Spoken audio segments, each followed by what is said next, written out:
In suburban Minneapolis on Christmas morning, a well-meaning daughter was about to shatter her family's foundation. What started as an innocent gift exchange took a shocking turn when they came face to face with devastating genetic truth. Sarah Peterson-Williams wasn't your typical marketing executive. For years, she had believed in family traditions and genealogy, known for her meticulous attention to detail. When she presented her father with a 23andMe DNA kit, she had no idea she was walking into a revelation that would destroy everything they knew about themselves. What began as honoring their deceased mother would become a journey questioning the very meaning of family. Before we jump back in, tell us where you're tuning in from, and if this story touches you, make sure you're subscribed, because tomorrow, I've saved something extra special for you. The snow fell in fat, lazy flakes against the kitchen window as David Peterson stood at the counter, watching the coffee drip with mechanical precision. Each drop marked another second of Christmas morning without Linda. 2 years now. 2 Christmases of pretending the hole in their family wasn't gaping wide enough to swallow them all. Dad? Sarah's voice carried that careful brightness she'd perfected since becoming the family's unofficial emotional coordinator. The coffee smells amazing. At 28, Sarah had inherited Linda's organizational skills but lacked her mother's ability to make order feel natural. Every bow under the tree sat at precisely the right angle, every tag faced the same direction. Your mother always said Christmas coffee should be strong enough to wake the dead, David replied, then immediately regretted the phrase. The silence that followed felt heavy as the snow accumulating on the roof. Marcus emerged from the basement, guitar case in hand, his dark hair still damp from a shower. At 25, he moved through the house like a visitor, never quite settling anywhere completely. Thought I'd practice before everyone gets here, he said, avoiding eye contact. It's Christmas morning, Emma protested from the couch, where she'd been reading a psychology textbook. At 22, she possessed an intensity that reminded David of himself before life had taught him the value of letting things go. Can't the guitar wait? Marcus paused at the front door, his shoulders tensing. Right. Wouldn't want to disturb anyone. David recognized the pattern, Marcus retreating when he felt unwelcome, which only made the family try harder to include him, which somehow made him feel more isolated. It was a dance they'd been performing for years. Actually, David said, surprising himself, I wouldn't mind hearing something. Been too quiet around here lately. Marcus turned, eyebrows raised. Really? Something shifted in Marcus's expression, surprise giving way to cautious hope. He pulled out the acoustic Martin that Linda had bought him for his 18th birthday, saved for through extra hospital shifts. As Marcus tuned the strings, Sarah moved to the kitchen, beginning Linda's traditional Christmas breakfast ritual. The smell of cinnamon and nutmeg filled the air, and for a moment, David could almost pretend his wife was about to emerge from their bedroom. Emma curled into the corner of the couch, pulling one of Linda's Afghans around her shoulders. The blanket still carried traces of Linda's perfume, vanilla and something floral David could never identify but would recognize anywhere. Marcus began playing Silent Night, his voice carrying the same gentle timbre that had made Linda tear up every Christmas morning. Remember when Marcus insisted on giving a concert before we could open presents? Sarah called from the kitchen. Mom would make us all sit through the entire songbook, Emma added, her smile taking the sting out of the complaint. She recorded every single one, David said quietly. Got them all on her phone. The music stopped. Marcus looked up. What happened to those recordings? David felt something twist in his chest. In the chaos of Linda's final months, he'd never thought to ask about her phone. It had died with her, locked away in a drawer with her jewelry. I don't know, he admitted. I never checked. Sarah appeared in the doorway, flour dusting her red sweater. We could look for it later. Together. Marcus resumed playing, choosing something instrumental. David found himself wondering where Marcus's musical talent had come from. Neither David nor Linda had been particularly artistic. Linda used to joke that Marcus must have inherited his abilities from some distant ancestor they'd never traced. The thought sparked a memory of Sarah's enthusiasm for genealogy, her weekend projects involving ancestry websites and detailed family trees. Dad, I have something for you. Sarah said, retrieving a wrapped box from under the tree. David accepted the gift carefully. Since Linda's death, even simple gestures felt weighted with significance he wasn't equipped to handle. Inside the box was a 23andMe DNA testing kit, its packaging bright and optimistic against the subdued atmosphere of their morning. I thought it might be fun, Sarah said, her words coming faster as she registered David's uncertain expression. To learn about our heritage. Mom always talked about doing something like this, and I thought maybe it could be something we do together. For her. David studied the kit, reading the promises on the package. Discover your ancestry, connect with relatives, unlock the secrets of your DNA. The marketing copy felt simultaneously thrilling and invasive. I don't know, sweetheart, he said carefully. Seems like a lot of fuss over something that doesn't really matter. But it does matter, Sarah insisted, settling beside him. Mom used to wonder about her grandmother's family, remember? The ones who came from Norway? We could finally get real answers. Emma looked up from her textbook. Actually, there's fascinating research about how genetic testing can help people understand inherited traits. It's not just about ancestry anymore. And we could do it as a family project, Sarah continued. All of us. Really map out where we come from. Marcus stopped playing. You mean we'd all take the test? That's the idea, Sarah said. Compare results, see what we share, maybe find some distant cousins we never knew existed. David felt outnumbered by their collective curiosity, but more than that, he recognized the hope in Sarah's voice. She'd been working so hard to create new traditions, to find ways to honor Linda's memory while moving forward. Your mother would have loved this, he admitted. So you'll do it? Sarah asked. David looked around at his children, Sarah's eager face, Marcus's cautious interest, Emma's analytical curiosity. They were all Linda's children in different ways. Sarah's nurturing instincts, Marcus's artistic soul, Emma's fierce intelligence. All right, he said, but I draw the line at genealogy conventions. Sarah's smile was radiant. Deal. The rest of the morning unfolded with more ease than David had experienced in months. They completed the DNA tests after breakfast, following the simple instructions and sealing the tubes with shared purpose. Sarah handled the shipping labels with characteristic efficiency. As they prepared to mail the tests, Marcus played one more song, something he'd written himself. The melody was complex and melancholy, but it ended on a hopeful note. What's it called? Emma asked. Marcus considered for a moment. I was thinking, things we don't know yet. David felt something shift in his chest, a loosening of tension he'd been carrying without realizing it.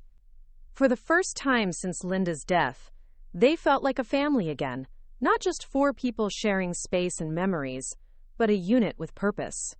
The DNA tests went out in the afternoon mail, carried away with the same casual efficiency as holiday cards and bills. David watched the truck disappear, struck by the strange intimacy of sending pieces of themselves into the world to be analyzed by strangers.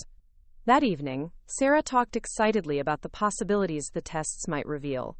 Foreign ancestry, genetic predispositions, maybe even distant relatives who might become part of their extended family. David found himself caught up in her enthusiasm, despite his initial reservations. The test felt like a gift to Linda's memory, a way of exploring the questions she'd never had the chance to answer. As he locked the front door that night, David reflected on how different this Christmas had been. Less raw grief, more possibility. The DNA test sat in some distant laboratory, beginning its journey toward answers none of them could imagine. Standing in his empty bedroom, David touched the framed photo of Linda on his nightstand. Hope you're ready for whatever we find out, he whispered to her image. Outside, snow continued to fall, covering their suburban street in pristine white. The Peterson family slept soundly, unaware that the simple Christmas gift they'd shared would soon shatter everything they thought they knew about themselves.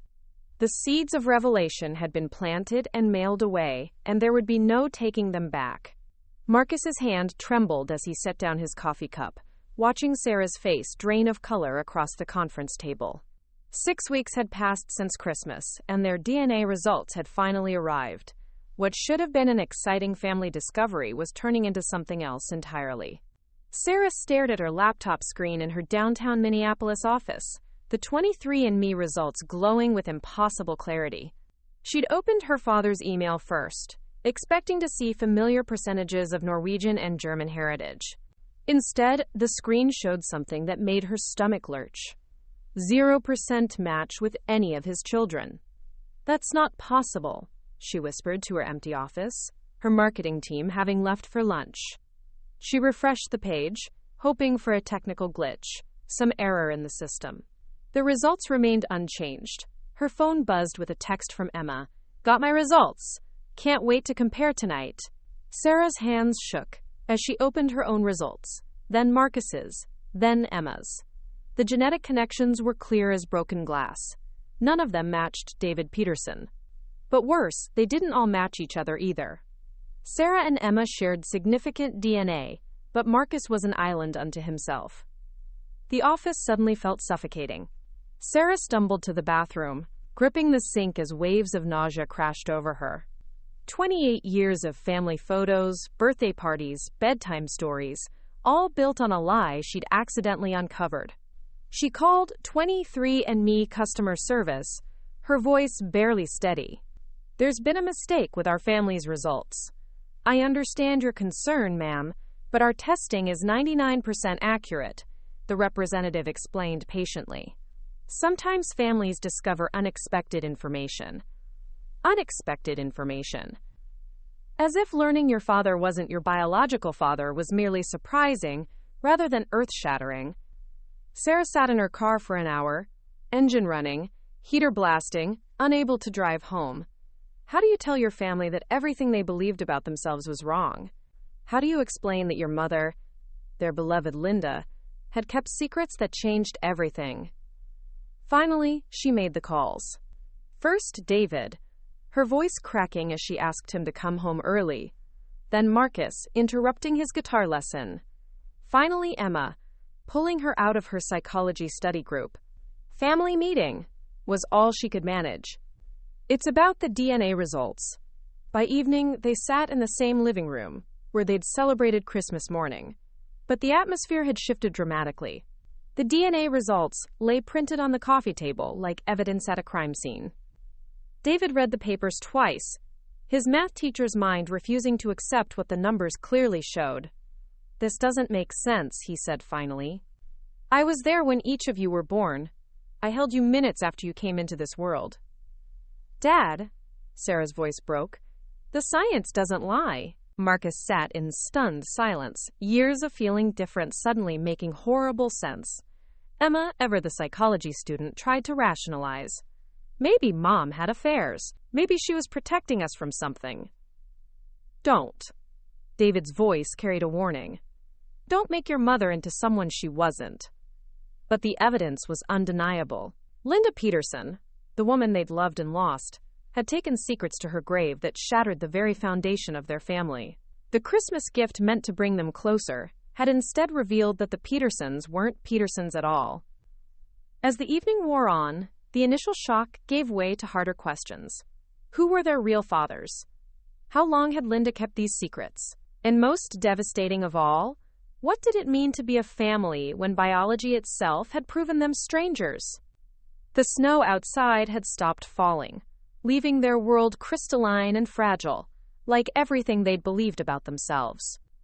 The coffee had gone cold in David's mug hours ago, but he continued to hold it like an anchor. 3 days had passed since the revelation, and he hadn't left the house. For the first time in 30 years of teaching, he'd called in sick, not once but 3 times in a row. His principal had expressed concern. His colleagues had sent worried texts. David ignored them all. The DNA results lay scattered across his kitchen table alongside graded algebra tests, the mundane mixing with the earth-shattering. Numbers had always made sense to him. 2 + 2 = 4. The Pythagorean theorem was constant. But these numbers, these percentages that proclaimed his children weren't his, defied every logical framework he'd built his life upon. His phone buzzed with another text from Sarah. "Dad, please call me back. We need to talk about this." David set the phone aside without responding. What was there to say? That 25 years of tucking them into bed, teaching them to ride bikes, and attending countless school plays had suddenly become meaningless? That every time someone had said Marcus had his eyes or Emma had his stubborn streak, they'd all been living a lie? Across town, Sarah sat in her car outside the corporate office building, unable to bring herself to go inside. She'd managed one day of work after the revelation, moving through meetings like a sleepwalker, before her assistant had gently suggested she take some time off. Family emergency, she'd told her boss, which was both completely true and utterly inadequate. Preparing and narrating this story took us a lot of time, so if you are enjoying it, subscribe to our channel, it means a lot to us. Now back to the story. Now she found herself researching DNA testing accuracy on her phone for the 100th time, scrolling through forums where other people shared similar stories. False paternity revelations, family secrets uncovered, lives upended by spit in a tube. But the science was clear, the testing was reliable. And deep down, Sarah had begun to remember things that suddenly made terrible sense. Linda's reluctance to talk about her college years, the way she'd changed the subject whenever Sarah had asked about genealogy projects, the mysterious photo albums that had disappeared after Linda's death, which David claimed he'd never seen. Sarah pulled up Bobby Matthews' Facebook profile again. She'd found him yesterday after hours of social media detective work, guided by fragments of information from Linda's old yearbooks. He was a contractor now, lived about 40 minutes away, had never married. In his profile photos, Sarah could see traces of her own facial structure, the same stubborn chin she'd always attributed to David. Her finger hovered over the message button, but she couldn't bring herself to make contact. Not yet. Not until she understood more. Meanwhile, Marcus had thrown himself into his music with an intensity that worried Emma. He'd been playing for 14 hours straight, his fingers raw from the guitar strings, his voice hoarse from singing. But for the first time in his life, the music felt like it belonged to him completely. The revelation had been devastating, but it had also been validating in ways he couldn't articulate to his family. He'd always felt different, always wondered why he didn't fit the Peterson mold. Now he knew why. The anxiety, the creativity, the sense of being an outsider. It all made sense now. "Marcus," Emma called from upstairs. "You need to eat something." "I'm fine," he called back, though his stomach had been empty for hours. Food felt irrelevant when his entire identity was rebuilding itself note by note. Emma descended the stairs, carrying a sandwich and a glass of water. At 22, she'd become the family's unofficial caretaker since Linda's death. A role that felt even more crucial now that everything else was falling apart. "This isn't healthy," she said, setting the food beside his guitar case. "You can't just play your way through this." "Watch me," Marcus replied, but his defiance lacked its usual edge. "At least now I know where it comes from. The music, I mean, never made sense before." Emma studied her brother. Half-brother. She corrected herself mentally, though the thought felt wrong. "We're still family, you know. DNA doesn't change that." "Doesn't it?" Marcus stopped playing, his fingers still pressed against the frets. "Dad won't even answer his phone. Sarah's having some kind of breakdown. And Mom," his voice cracked, "Mom lied to us our entire lives." Emma felt her psychology training kick in, the analytical part of her mind cataloging the stages of grief they were all experiencing. Denial, anger, bargaining, depression. But knowing the theory didn't make living through it any easier. "Maybe she had reasons," Emma said carefully. "Maybe she was protecting us." "From what? From knowing who our real fathers are? From understanding why I never felt like I belonged here?" The questions hung in the air like accusations. Emma had no answers, only more questions of her own. Why had Linda kept these secrets?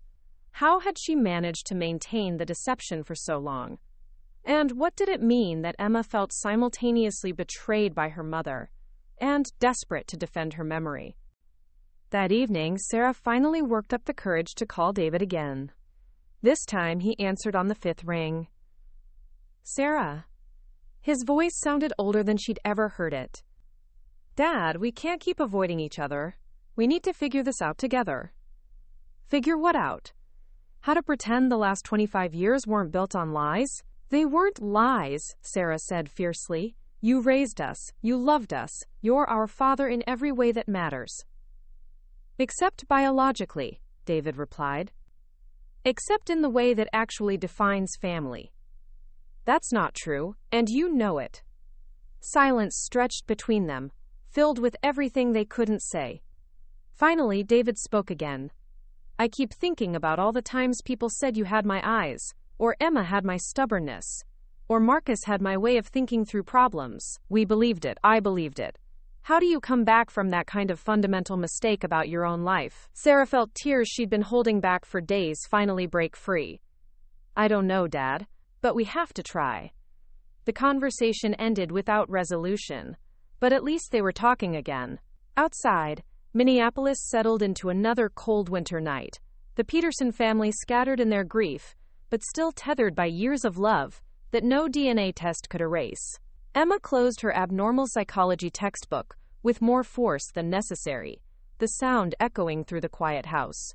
2 weeks had passed since the revelation, and her family was disintegrating before her eyes. David had finally returned to work but moved through his days like a ghost. Sarah had taken indefinite leave from her job. Marcus barely emerged from the basement except to eat. As the only one still maintaining some semblance of normal routine, Emma had appointed herself the family's designated problem solver. Her psychology professors would have called it taking on the parentified child role, but academic labels felt inadequate when facing the actual dissolution of everything she'd known. We need help, she announced to the empty living room, then pulled out her phone. Dr. Janet Chen's office smelled like lavender and leather, with soft lighting that seemed designed to encourage emotional honesty. Emma had found her through the university's psychology department recommendations, a family therapist who specialized in identity crises and unexpected family revelations. I don't think this is necessary, David said stiffly, perched on the edge of the couch like he might bolt at any moment. We're adults. We can handle our own problems. Really? Emma shot back. Because from where I'm sitting, we're all falling apart separately instead of dealing with this together. Sarah sat between them, having agreed to the session only after Emma threatened to drive to her apartment and physically drag her here. Marcus occupied the far corner of the room, his guitar case propped against his chair like a shield.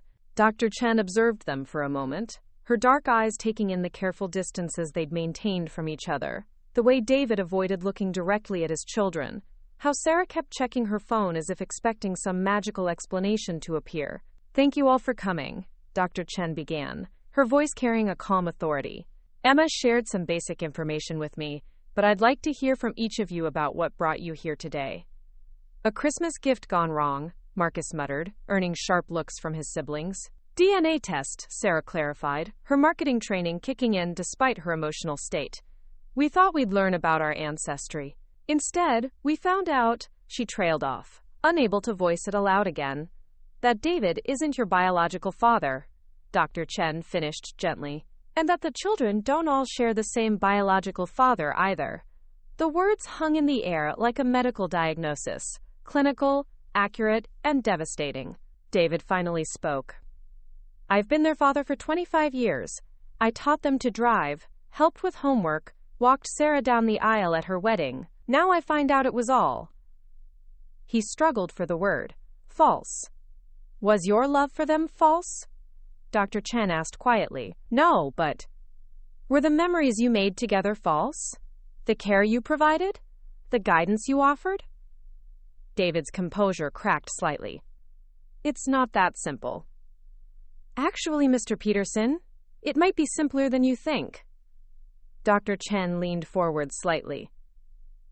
I should share something with you all. I'm adopted. I didn't learn this until I was 35 years old. The room's energy shifted. Sarah looked up from her phone. Marcus straightened in his chair. My parents, my adoptive parents, had kept it secret my entire life, Dr. Chen continued. When I discovered the truth, I went through many of the same emotions you're experiencing. Betrayal, confusion, anger at the parent who had lied to me. But eventually, I realized something important. She paused, making eye contact with each of them. Family isn't just biology. It's choice, commitment, and love sustained over time. My adoptive father didn't become less my father when I learned the truth. David, you didn't become less their father when you learned this information.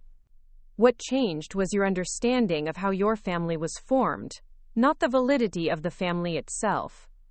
Marcus shifted uncomfortably. But what about the lies? Our mother lied to us our entire lives. Yes, she did, Dr. Chen acknowledged. And you have every right to feel angry about that. Secrets in families can be incredibly damaging. But before we judge her choices, we might consider what circumstances led her to make them. Fear, shame, protection of others. There are many reasons people keep difficult truths hidden. Emma found herself defending Linda instinctively. Mom was a good person. She wouldn't have lied without a reason. She was also human, Dr. Chen said. Humans make complex choices in difficult situations. Sometimes those choices create problems for the next generation to solve. Sarah finally looked up from her phone completely. So what do we do now? How do we move forward when everything we believed about ourselves was wrong? First, we acknowledge that grief is appropriate here, Dr. Chen replied. You're mourning the loss of your understanding of your family history. That's a real loss, and it deserves to be grieved. But you're also discovering new truths about yourselves, and that can be empowering. David shook his head. It doesn't feel empowering, it feels like failure. How so? I should have known. 25 years of marriage, and I never suspected. What kind of husband, what kind of man am I? The pain in his voice was so raw that even Marcus looked up with sympathy. The kind who trusted completely, Dr. Chen said. The kind who loved without reservation. The kind who believed in his family. Those aren't failings, Mr. Peterson. Those are virtues that sometimes make us vulnerable. She looked around the room again. I'd like to give you all an assignment for our next session. I want each of you to write a letter to Linda, to your mother, your wife. Tell her how you feel about these secrets. Express your anger, your hurt, your confusion. But also tell her what you remember about your love for her. What's the point? Sarah asked. She's not here to read it. The point is to help you process feelings you may never have expressed. To begin separating your anger about the secrets from your love for the woman who kept them, and possibly to help you understand why she might have made the choices she did. As the session ended, they scheduled another appointment for the following week. Walking to their cars in the parking lot, they maintained the same careful distances as before, but something had shifted slightly. The silence felt less angry, more contemplative. 1 week, Emma said as they reached their separate vehicles. We can manage 1 week of letter writing. David paused at his car door. Your mother would have liked Dr. Chen, he said quietly. She always said people were more complex than they appeared on the surface. It was the first time since the revelation that he'd spoken about Linda without bitterness, and for just a moment they felt like a family again. David stared at the blank piece of paper for 3 hours before writing a single word. He'd started 17 different letters, crumpling each attempt, and throwing them toward the wastebasket with increasing frustration. His mathematical mind struggled with the assignment's emotional ambiguity. How do you quantify love when trust has been shattered? Finally, at 2 a.m, he began. Linda, I don't know how to be angry at you and miss you at the same time. For 30 years, I thought I knew you completely. I was proud of that. Proud that we'd built something honest together. I keep thinking about Sarah's first steps. How you called me at work, crying with joy. Marcus's first song, when you recorded it on that old cassette player. Emma's graduation speech, when we both cried in the audience. Were those moments tainted by your secrets? Or were they real despite them? I feel like I failed you somehow. Like I should have seen the signs, should have asked better questions. What were you protecting us from? What were you so afraid of? I'm angry, Linda. I'm angrier than I've ever been at anyone. But I'm also lost without you, and I hate that I need your explanations when you're not here to give them. The children still need their father, even if I'm not their father. I don't know how to reconcile that yet. David across town, Sarah sat in her kitchen with her laptop open, surrounded by tissues and empty coffee cups. Her letter had become more investigation than emotion. Mom, I've been researching Bobby Matthews. Did you know he never married? Did you know he still lives here? Did you think about him when you watched me walk down the aisle, wondering if he should have been the one to give me away? I found your old college transcripts buried in Dad's filing cabinet. You transferred schools junior year. You never told us that. You were gone for 8 months. Exactly when Emma would have been conceived. Where did you go? Who else did you love? I gave Dad that DNA test to honor you, to bring us closer together through our shared heritage. Instead, I've torn our family apart. How did you live with these secrets? How did you look at us every day knowing we didn't belong to the man who was raising us? I need to know who my father is, Mom. Not just for me, but for my daughter. She deserves to know her real family history. I can't give her what you took from us, the truth. Your daughter, I think, Sarah Marcus, had written his letter on sheet music, the words flowing between staff lines like lyrics to a song he'd never perform. Mom, you always said my music came from somewhere deep inside our family. It's in your blood, you'd tell me when I struggled with feeling different. Turns out you were right, just not the way any of us thought. I've been angry at you, but I'm also grateful. The secret you kept gave me something the others don't have: complete freedom from the Peterson expectations. I never had to measure up to Dad's rational worldview, or Sarah's organizational perfection, or Emma's academic achievements. I could just be myself, even when myself felt wrong. Now I know why I felt wrong. I was never supposed to fit here, was I? You knew that, and you let me struggle with it anyway. That feels cruel, Mom. But maybe it was also kind. Maybe you were protecting me from something worse than not belonging. I want to know who he is. My father. Not to replace Dad, but to understand where this music really comes from. Did he play guitar? Did he write songs that made people cry?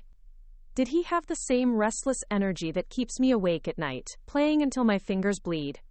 I forgive you for the lie, but I can't forgive you for dying before you could tell me the truth.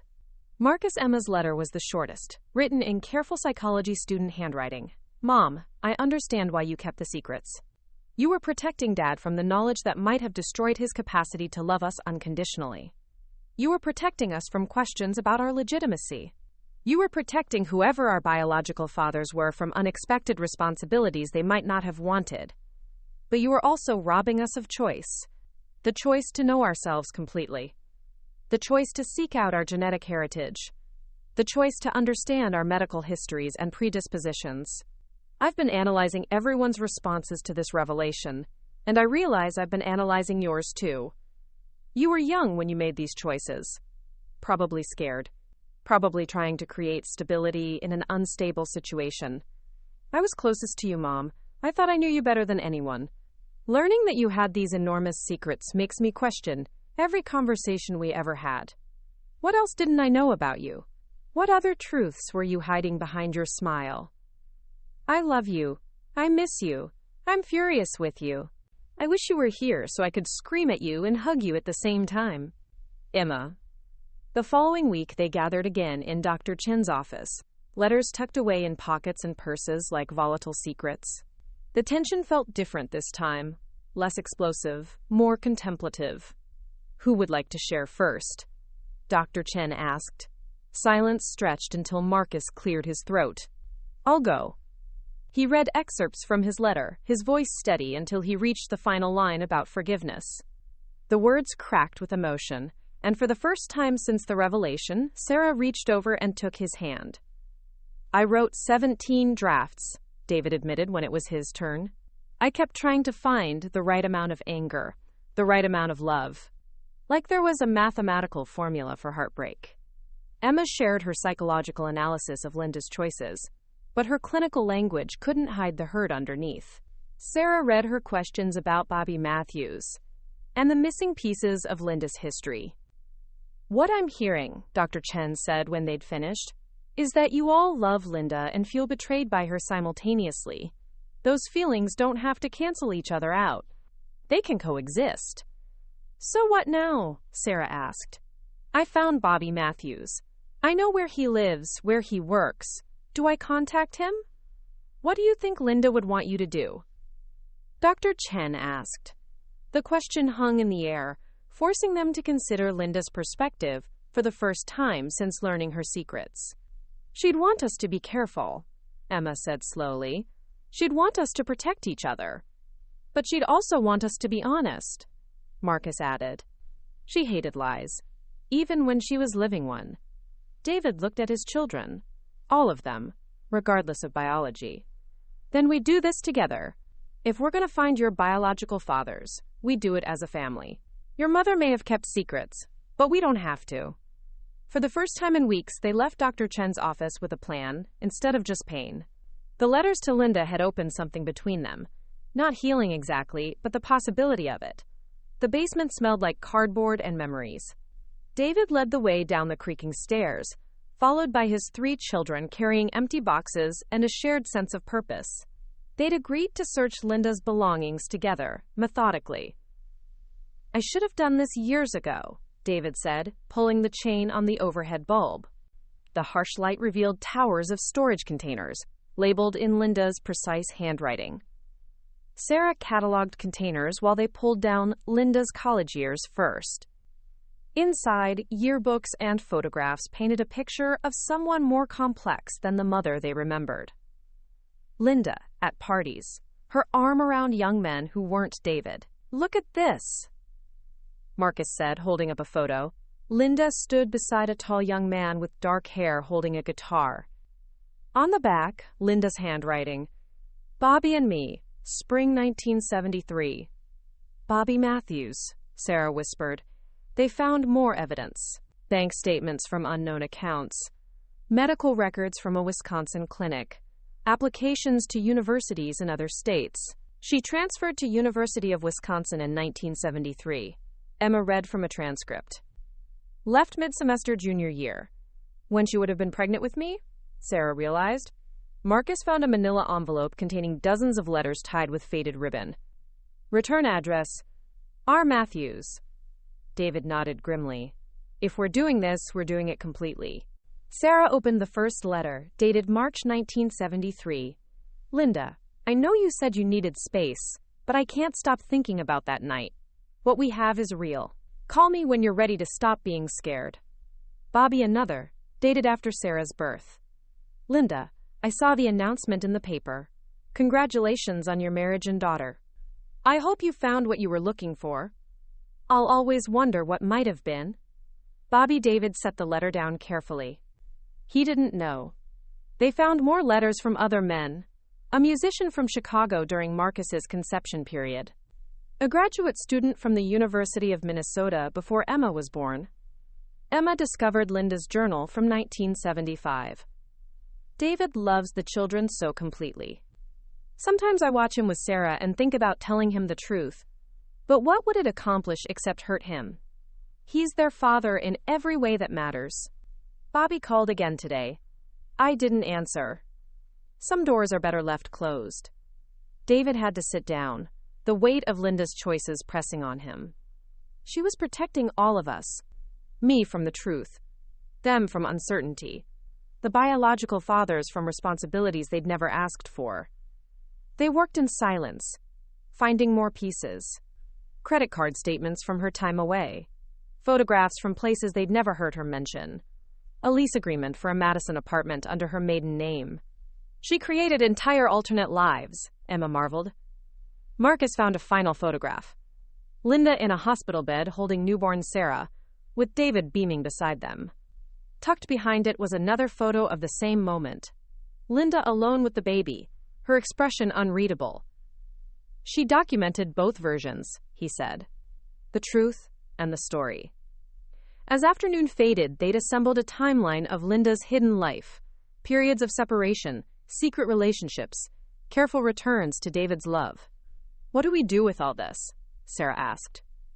David looked at the evidence spread across the basement floor. We decide whether to contact them, whether to tell them what Linda never did. Together, Emma insisted. Marcus picked up his guitar and began playing something soft and melancholy. She loved us all. She just couldn't figure out how to love everyone honestly at the same time. Sarah pulled out her phone, showing Bobby Matthews' Facebook profile again. He deserves to know he has daughters. David nodded slowly. Then we tell them. But carefully. The way Linda would have wanted us to. As they packed up the evidence of Linda's secret history, they felt closer to understanding her choices. The search had revealed not just their biological father's identities, but the depth of Linda's love. A love so complex, it had required decades of deception to maintain. The truth was finally within reach, but they were beginning to understand that truth, like family, was more complicated than they'd ever imagined. Sarah stared at her phone for 20 minutes before dialing Bobby Matthews' number. She'd found it through his contracting business website, rehearsing the conversation in her head dozens of times. How do you tell a stranger he's your father? Matthews Construction, this is Bobby. His voice was deeper than she'd expected, with traces of the same Minnesota accent that colored her own speech. Mr. Matthews, my name is Sarah Peterson-Williams. I'm calling about Linda Peterson. She passed away 2 years ago. The silence stretched so long, Sarah wondered if the call had dropped. Linda, he said finally, his voice softer. Linda Harris. I haven't heard that name in, 28 years. She was my mother. I was wondering if we could meet. There are some things we need to discuss. Another pause. Things about Linda? Things about family. They arranged to meet at a coffee shop in uptown Minneapolis. Neutral territory where Bobby wouldn't feel ambushed. Sarah arrived early, choosing a corner table where they could speak privately. She'd brought a folder containing one of the DNA test results and the photograph of Bobby and Linda together. Bobby walked in precisely on time, and Sarah recognized him immediately, despite the decades. He'd aged well, his dark hair now silver, but his eyes the same intense brown she saw in the mirror every morning. He spotted her just as quickly, his face going pale. You have her smile, he said, sitting down carefully. But your eyes are yours, Sarah finished quietly. Mr. Matthews, there's no easy way to say this. The DNA test shows you're my biological father. And Emma's too. Bobby's coffee cup rattled against the saucer as he set it down. That's not possible. Linda married David Peterson. We broke up before. He stopped, doing mental calculations. Before you would have been conceived. Sarah slid the photograph across the table. This is from her things. Spring, 1973. Bobby stared at the image of his younger self with Linda, memories flooding back. She left town that spring. Said she needed time to think about us, about everything. I waited for her to come back. She came back pregnant. With me. The weight of 28 years of unknowing settled on Bobby's shoulders. She never told me, never even hinted. I would have, we could have. What would you have done? Sarah asked gently. Married her. Raised you. Been there. His voice cracked. I never married anyone else, never had children. Always wondered what might have been with Linda. Sarah explained about David, about the family they'd built, about Linda's secrets finally coming to light. Bobby listened, his expressions cycling through shock, grief, and something that might have been joy. 2 daughters, he whispered. I have 2 daughters. If you want them, Sarah said, this doesn't have to change anything. David raised us. He's our father in every way that matters. But if you'd like to know us... Bobby reached across the table, his hand hovering near hers. I'd like that very much. As they talked, Sarah saw glimpses of herself in his gestures, his way of thinking through problems systematically. The meeting that had started with devastating revelation was becoming something else entirely. The beginning of an unexpected relationship built on love that had never quite died. 2 weeks later, Bobby's DNA test confirmed what they already knew in their hearts. He was Sarah and Emma's biological father, but not Marcus's. The family gathered in David's living room to process this partial answer, the weight of continued mystery heavy in the air. Bobby sat carefully on the edge of the couch, still uncertain of his place in this family dynamic. David had insisted on meeting him, a conversation that had been awkward but necessary. They'd found common ground in their love for the children, an understanding that family could expand rather than fracture. "So we know about Sarah and Emma," David said, his voice steady despite the emotional complexity. "But, Marcus." Marcus looked up from his guitar, where he'd been absently picking at the strings. "I'm still the mystery child." "We'll find your father too," Sarah promised, though her voice carried less certainty than before. The search for Marcus's biological father would be more complicated. Fewer letters, fewer clues in Linda's carefully hidden past. Bobby cleared his throat nervously. "I want you all to know I'm not here to disrupt anything. David, you raised these girls. You're their father. I'm just grateful to know them." Emma studied Bobby with her psychology student's eye, noting the way he held himself, his careful deference to David's role. "What was Mom like when you knew her?" Bobby's expression softened. "Young. Scared sometimes, but trying not to show it. She had this laugh." He paused, looking at Sarah and Emma. "You both have it. This way of finding joy even when things were complicated." "She never told you?" Marcus asked. "Never even hinted that she was pregnant?" "Never. I got a wedding announcement in the mail 8 months after she left town. Figured I'd lost her to someone better." Bobby's voice carried decades of wondering. "If I'd known." "You'd have what?" David asked, not unkindly. "Tried to convince her to marry me instead." "Tried to be the man she needed." Bobby looked around the room. "But maybe this was better. Maybe Linda knew what she was doing, keeping us separate. You gave them stability I might not have been able to provide." The conversation continued into the evening, tentative bridges being built between Bobby and his newfound daughters. He showed them pictures of construction projects he'd worked on, talked about the music he still played in his spare time, a connection that made Emma smile. "We'll take this slow," Sarah said as Bobby prepared to leave. "Figure out what this relationship looks like." Bobby nodded, then turned to Marcus. "We'll find your father, too. And when we do, maybe we can all figure out how to be some kind of family together." As Bobby's truck pulled away, the Petersons sat in their living room processing another seismic shift. They had answers, but also new questions. The family was growing in ways none of them had anticipated, and somehow, that felt like what Linda would have wanted. Complicated, messy, but ultimately filled with love. Marcus's fingers moved across the guitar strings with newfound purpose as he played in the corner of Sarah's office. 3 months had passed since Bobby's revelation, and the family had developed an unexpected rhythm. Bobby joined them for Sunday dinners now, bringing stories of Linda's youth, and a steady presence that complemented rather than competed with David's role. But Marcus remained the puzzle piece that didn't fit anywhere. "I found something," Emma announced, bursting through Sarah's apartment door with a manila folder.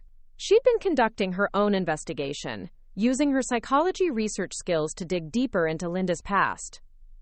"What kind of something?" Sarah asked, looking up from her laptop where she'd been cross-referencing Linda's travel records with missing time periods. Emma spread photographs across the coffee table. "I went back to Mom's college friends. Remember Janet Kowalski from the yearbook? She's on Facebook now, and she remembered Mom dating someone during the summer of 1998. Marcus stopped playing. That's when I would have been conceived. A musician," Emma continued. "Toured through Minneapolis with a jazz quartet. Janet remembered because Mom was so secretive about it, completely different from how she usually was with boyfriends." Sarah leaned forward. "Does Janet remember his name?" "Daniel Torres. And here's the thing. I found him." Emma pulled out her phone, showing them a website for a jazz musician in Chicago. Daniel Torres, now 56, played saxophone and piano.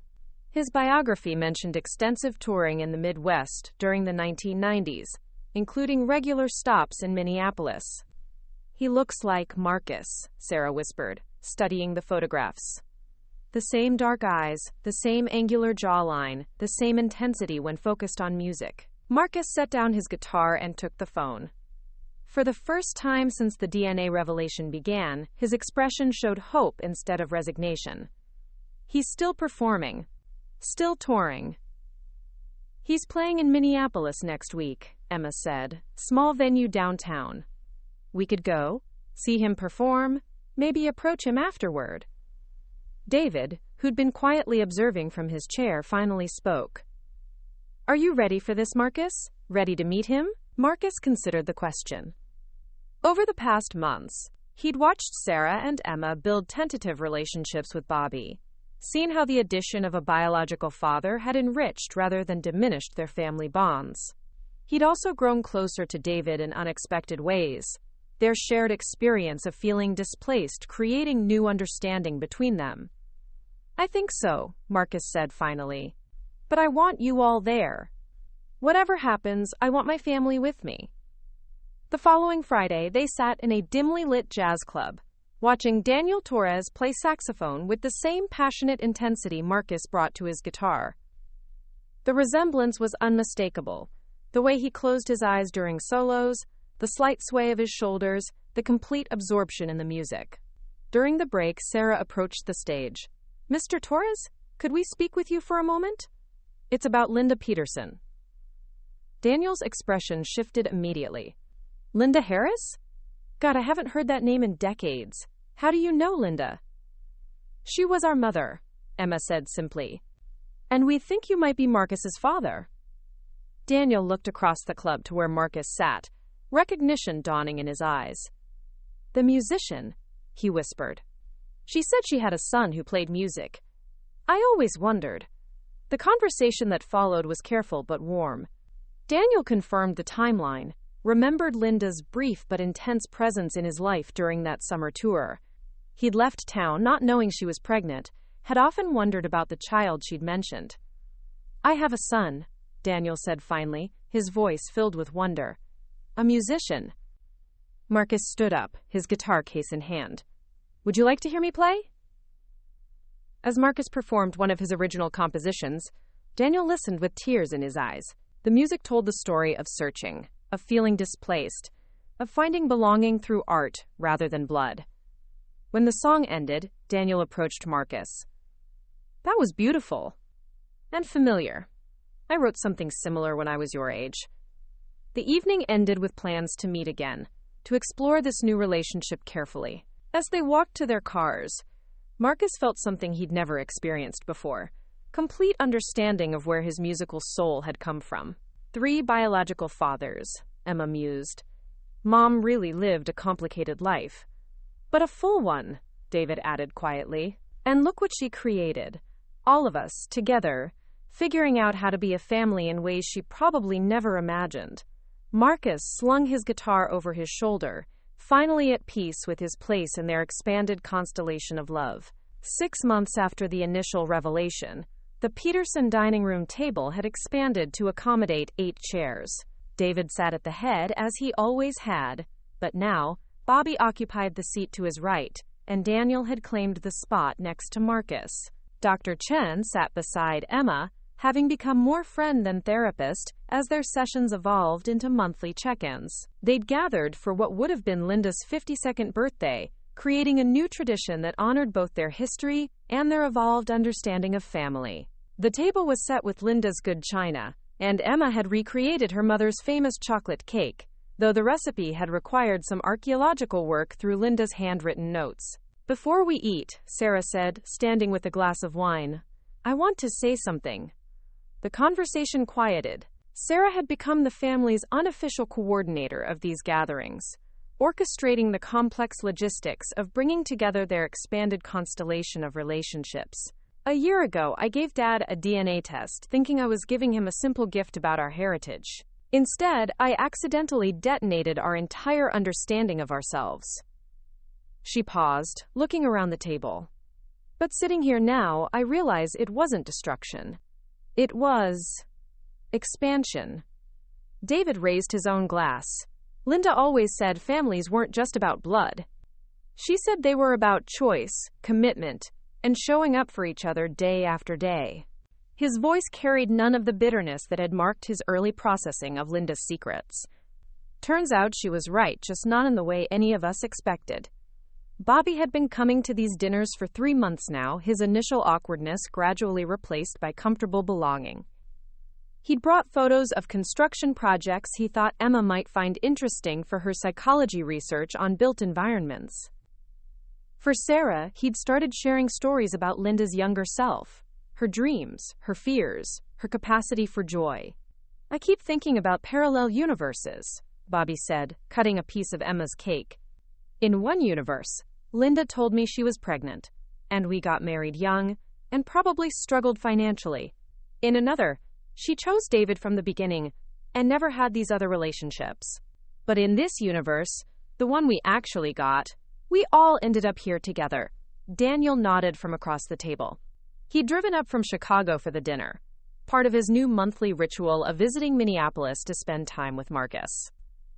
Their relationship had developed quickly, built on their shared musical language and Daniel's genuine delight in discovering he had a son.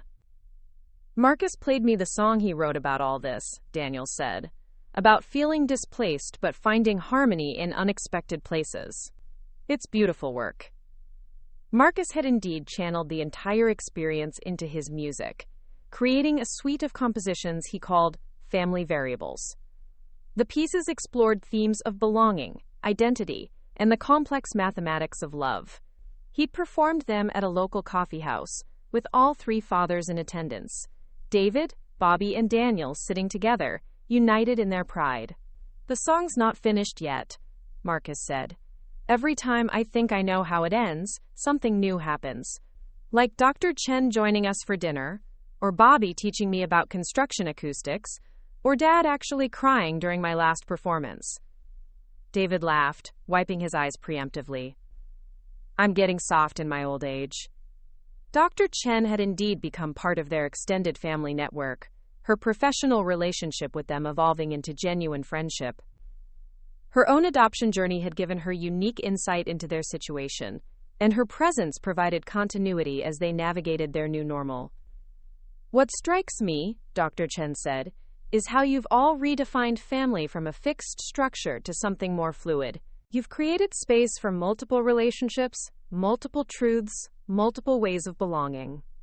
Emma had struggled the most with the complexity of their new arrangements, her need for clear psychological frameworks challenged by the messiness of their actual relationships. But gradually she'd come to appreciate the richness that ambiguity could offer.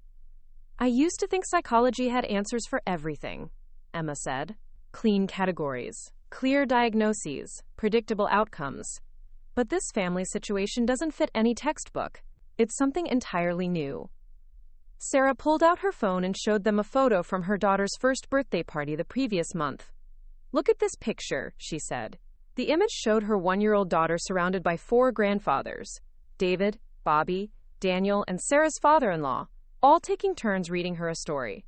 "That little girl is going to grow up thinking it's completely normal to have multiple grandfathers who all love her unconditionally," Sarah continued. "She'll never know a world where family has to fit traditional definitions." The conversation continued as they finished dinner, each person sharing how the revelation had changed their understanding of themselves and their relationships. David talked about learning to express emotions he'd kept buried for decades. Bobby shared his gratitude for discovering he had daughters after years of loneliness. Daniel described the joy of finding a musical legacy he'd never known existed. As they prepared to leave, they gathered around Linda's photo on the mantelpiece, the same one that had sat there for 2 years, but which now seemed to hold different secrets, different stories. "I'm not angry at her anymore," David said quietly. "I understand now that she was trying to protect all of us. Me from knowledge that might have destroyed my capacity to love unconditionally, the children from uncertainty about their legitimacy, Bobby and Daniel from responsibilities they'd never chosen. But she was also protecting herself," Emma added, "from having to choose between the men she'd loved, from having to explain choices that probably seemed impossible at the time." Marcus picked up his guitar. He'd brought it to every family dinner since Daniel's first visit, and began playing something soft and contemplative. The melody wove through their conversation, providing a soundtrack for their reflection. "She created something remarkable," Dr. Chen observed. "A family structure that shouldn't work according to conventional wisdom, but absolutely does work because it's built on genuine love and respect." As they said their goodbyes, making plans for the following month's gathering, they moved with the easy familiarity of people who had learned to trust each other completely. Bobby hugged his daughters goodbye. Daniel promised to send Marcus some sheet music he'd mentioned, And David reminded everyone about Sarah's upcoming work presentation they'd all committed to attending. Standing in his driveway, watching the cars pull away into the Minneapolis evening, David reflected on the journey that had brought them to this moment. The DNA test that had seemed like such a catastrophe had ultimately given them something precious, a deeper understanding of what family could be when it was built on choice rather than just circumstance. His phone buzzed with a text from Marcus. "Thanks for dinner, Dad. Thanks for everything." David smiled, pocketing the phone and heading inside. Tomorrow he would wake up in the same house where he'd raised 3 children who weren't biologically his, but who were more completely his family now than they'd ever been before. The truth had indeed been more complicated than any of them had imagined, but it had also been more beautiful than they'd dared to hope. In the end, Linda had been right about family being a choice. She'd just made that choice in ways none of them had understood until now. Up next, you've got 2 more standout stories right on your screen. If this one hit the mark, you won't want to pass these up. Just click and check them out. And don't forget to subscribe and turn on the notification bell so you don't miss any upload from us.